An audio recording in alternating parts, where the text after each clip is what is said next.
Hi and welcome back on my channel. I'm always Stefania from Italy and you will know me as the vintage Yogini or Yogini.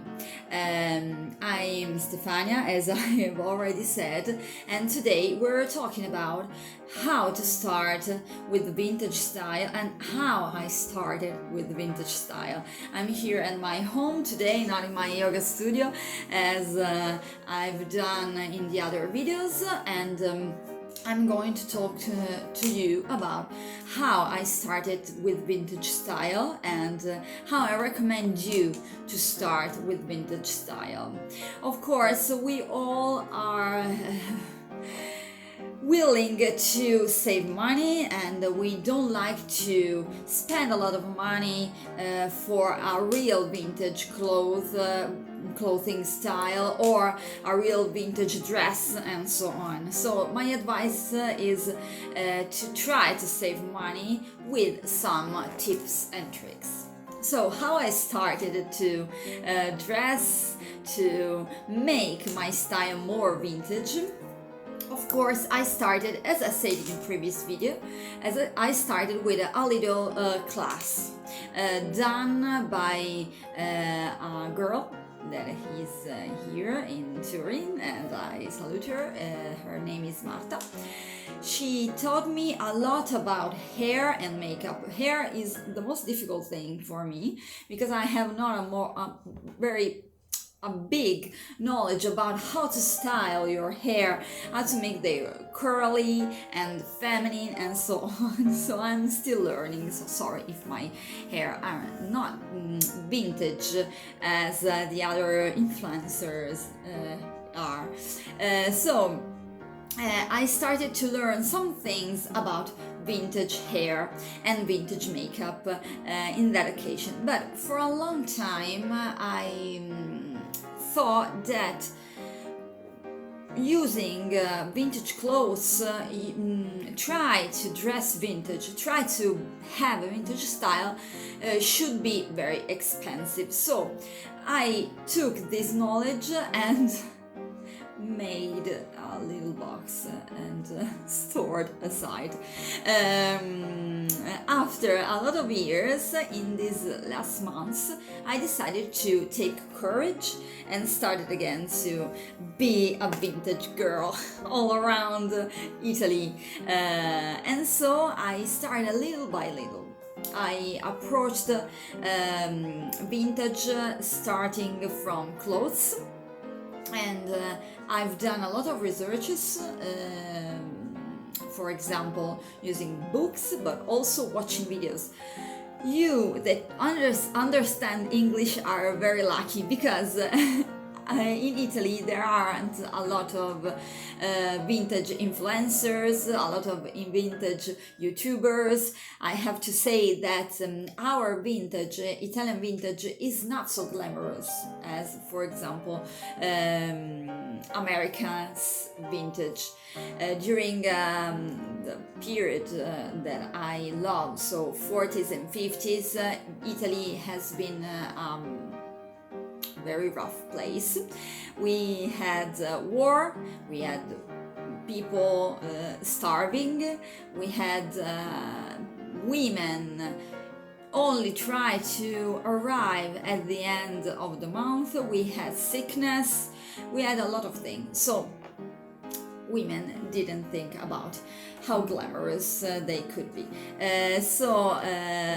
We have not a lot of vintage inspiration. So I watched a lot of videos in English, of course, and I learned a lot of things.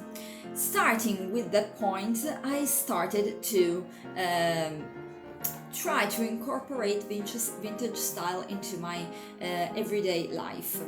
So I started doing my hair, my makeup, wearing a round skirt, wearing a little top and so on. And little by little, even with the support of my husband and my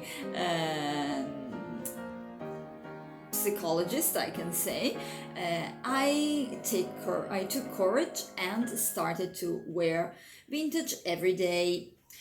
Of course, I don't wear real vintage. I can say one or two dresses that are really vintage from the 60s or the 50s, but the other part of my wardrobe is modern vintage, is composed by clothes that are from nowadays and are adapted to vintage style or reproduction. Like this, for example, is a vintage reproduction, but this cardigan, for example, is modern, and I adapted it to the vintage style. So I started little by little to incorporate vintage into my everyday life.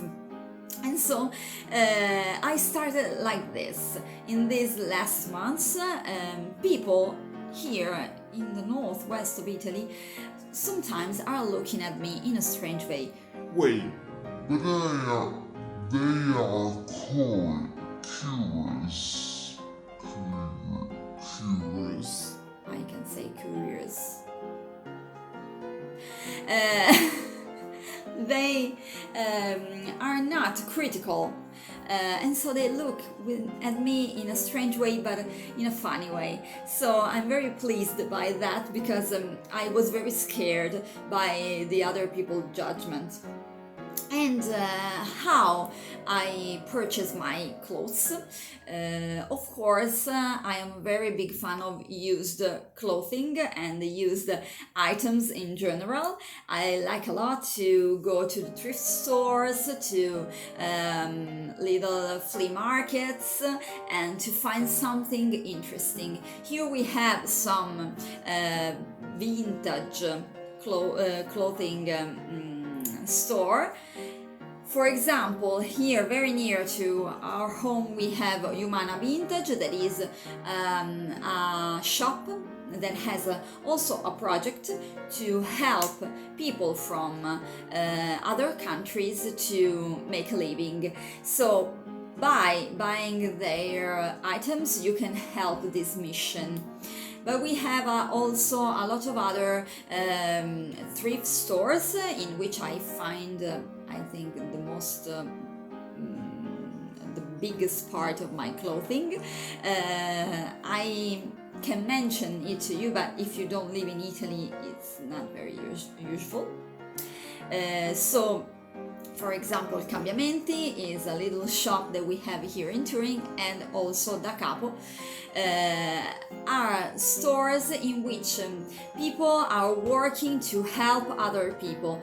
For example, in Da Capo, the project is to help women that come from difficult environments like drugs and, for example, lonely mothers, to try to begin again. Da Capo means begin from the beginning, start from the beginning again. So these are the shops in which I make the most part of my wardrobe. But you can also find a lot of inspiration online. I buy from eBay and Etsy. You can find a lot of items at an affordable price. And of course, you don't have to buy real vintage. If you want to buy new clothes and new items in general, you can find them online.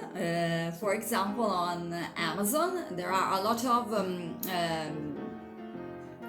companies that are selling vintage reproduction. For example, Hell Bunny. We have a German online shop that is called EMP. EMP.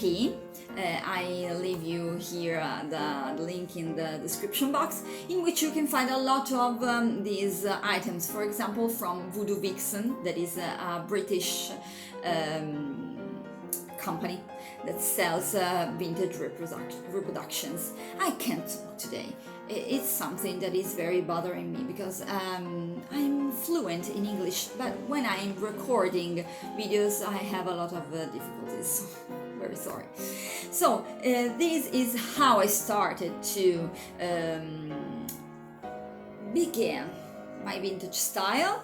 Of course, I'm going to record other videos about my hair, about single clothing, and so on. So if you like this video, please leave a thumb up, subscribe to my channel, and I hope to see you again to read your comments, and see you soon. Bye!